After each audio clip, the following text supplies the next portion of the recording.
ಯಾವುದೇ ಕ್ಷಣದಲ್ಲಿ ಪ್ರತೀಕಾರದ ದಾಳಿ ಸಾಧ್ಯತೆ, ಪಾಕ್ ಎದೆಯಲ್ಲಿ ನಡುಕ ಶುರುವಾಗಿದೆ.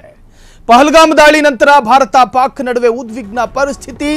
ಯಾವುದೇ ಕ್ಷಣ ಯಾವುದೇ ಘಳಿಗೆ ಭಾರತ ಅಂತೂ ಪ್ರತೀಕಾರದ ತೀರ್ಮಾನದಲ್ಲಿದೆ. ಪಹಲ್ಗಾಮ್ ದಾಳಿ ನಂತರ ಭಾರತ ಪಾಕ್ ನಡುವೆ ಉದ್ವಿಗ್ನ ಪರಿಸ್ಥಿತಿ ನಿರ್ಮಾಣವಾಗಿದೆ.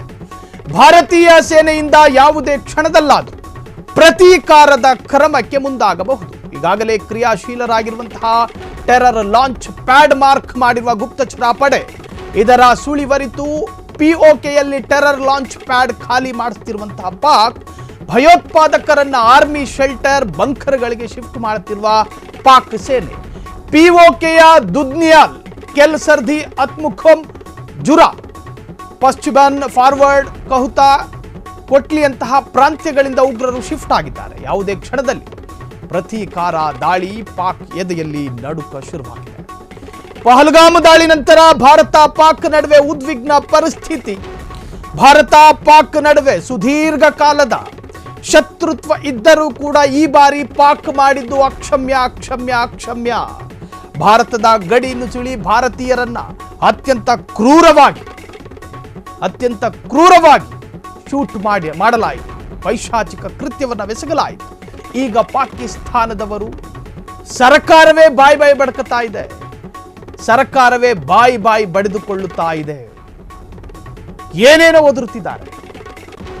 ಭಯದಲ್ಲಿ, ಭೀತಿಯಲ್ಲಿ ಈಗಾಗಲೇ ಭಾರತೀಯ ಯೋಧರು ಎಲ್ಲದಕ್ಕೂ ಎಲ್ಲವಕ್ಕೂ ಸನ್ನದ್ಧರಾಗಿ ನಿಂತುಕೊಂಡಿದ್ದಾರೆ. ನೀವು ಮುಟ್ಟಿದ್ದೀರಿ, ನೀವು ತಟ್ಟಿದ್ದೀರಿ, ನಾವು ಮುಟ್ಟುವುದನ್ನು, ನಾವು ತಟ್ಟುವುದನ್ನು ಸಹಿಸಿಕೊಳ್ಳಬೇಕು. ನೀವಾಗೆ ಮುಟ್ಟಿದ್ದೀರಿ, ನಾವು ತಟ್ಟೋದನ್ನು ಸಹಿಸಿಕೊಳ್ಳಿ. ಭಾರತ ಎಲ್ಲದಕ್ಕೂ ಸನ್ನದ್ಧವಾಗಿ ನಿಂತುಕೊಂಡಿದೆ. ನಿಶಬ್ದವಾಗಿದ್ದಂತಹ ಹೆಲಿಕಾಪ್ಟರ್ಗಳು ವಾಯುನೆಲೆಯಲ್ಲಿ ತಿರುಗಾಡ್ತಾ ಇದೆ. ಜಲಗಡಿಯಲ್ಲೂ ಕೂಡ ಎಲ್ಲ ತರಹದ ಸೈನಿಕರು ಸನ್ನದ್ಧರಾಗಿ ನಿಂತಿದ್ದಾರೆ.